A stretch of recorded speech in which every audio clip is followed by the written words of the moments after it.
great to have a band in that I haven't interviewed before, but I've played about a gazillion times on the air in the last 15 or so years. James Dean Bradfield, Nicky Wire, here from the Manic Street Preachers. Hi, guys. Good morning. How's it going? Yeah, we're okay. We're feeling on form. So, this is what I read you described as your last crack at mainstream. Well, the quote was one last shot of mass communication. Thank you. This is our 10th record on the same label. 20 years nearly on the same label, 25 years in the band. We just thought we're just going to throw everything at this. Everyone tells us the record industry's dying and pop has taken over. So we just thought we'd just give it our best shot. Doesn't mean it's our last record. No. But it probably means it's our last, we put so much effort into the melody and the radio-ness. Because of this record. Maybe people don't know, but if radio stations really start playing something, then it does help and it does make a difference. Radio is king. Looking back upon the singles, and this is album number 10, so the last 9 albums' work, what do you think when you think about that? Do you think, God, that went quick, or I wish we'd done that differently, or do you think I'm really proud of that one more than the other? Well, if I look back at the career of the band over the last 10 albums, just kind of, it's remarkable at how we're a bunch of schizoids, basically.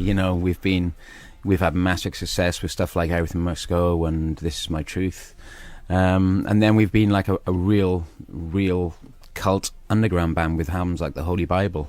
We've played the Millennium Stadium on New Year's Eve 2000, and then we went to Cuba. It's such a schizophrenic experience if you actually look at our history, and I'm surprised we've all managed to kind of like keep it together for as long as we have, really. Did it ever feel, or has the moment ever come where it's gone from doing music and doing something you love to feeling like a job? I'm going to inevitably have days. I mean, I think your lowest point is when you're doing a video for a new single, right? Because the new video here is, I haven't seen it yet. It's not. Well, the new video only finished a couple of days ago, and that was a great experience because we barely had to do any work, and we were only there for about 3/4 of a day. Michael Sheen and Anna Friel are acting in it. So I heard Michael Sheen was in it. Yeah. So was that your work, or was that just something that someone did for you? No, we sort of, me and James came up with the idea in the back of a car, and we just thought Michael Sheen would be a great idea, and he knew Anna Friel, and it just all came together really naturally. Tell me about this video, because I read a little bit about it. Now, the new single is called It's Not War, Just the End of Love. The video's set up like a chess match with Garry Kasparov, so I guess that's Michael Sheen doing that bit. Yeah. Anna Friel wouldn't make a good... No, she is... No, that would have been a waste. She is his opponent. His famous match is against Spassky, I think, in the 70s. He's got a real 70s Soviet sort of feel to the video, very cold and austere, but it breaks out into something quite unexpected and emotional at the end. Well, if I was in telly, I'd show the video right now, but that's not really going to work on the radio. But I'm going to play the song.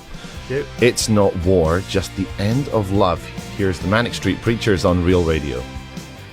Real Radio with the Manic Street Preachers. They're here slurping coffee, listening to the brand new song It's Not War, Just the End of Love, out September 13th.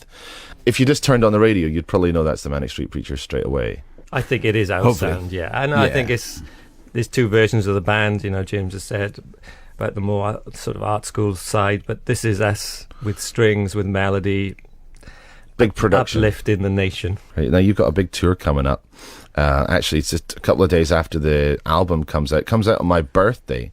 Oh. And if you don't know when my birthday is, this is a great hint. Send something nice into the radio station. September 20th, Postcards from a Young Man. And you're here in Glasgow at the Academy on the 29th. And then the Corn Exchange, the 2nd of October. Start off up in the mighty Aberdeen first as well. Again, there's a real soft spot for the Manic Street Preachers here in Scotland too. Yeah. Some bands really get that connection. Ocean Colour Scene really just embraced, and the Manic Street Preachers really have been... Well, that's kind of good, because when we were young, they were kind of two of my obsessions when I was young. Well, some of our obsessions were, I loved the Skids, and then when Stuart Adamson went on to be the guitarist and singer in Big Country, he was one of my guitar tutors, was one of my big influences when I was young. Absolutely one of my heroes, Stuart Adamson. Early Simple Minds was just absolutely gigantic influence on us as well, kind of thing. So is I remember we used to watch Big Country Live at Barrowlands video VHS cassette. I won in the Betamax. competition. Which Nick won in a competition when we were young, and it was one of our ambitions to play Barrowlands. Just from watching that video when we were young, and when we did, it was a massive moment for us. And I'm intrigued. What was the competition to win a video cassette? It was a magazine that literally lasted it was only out twice, and then it went bust.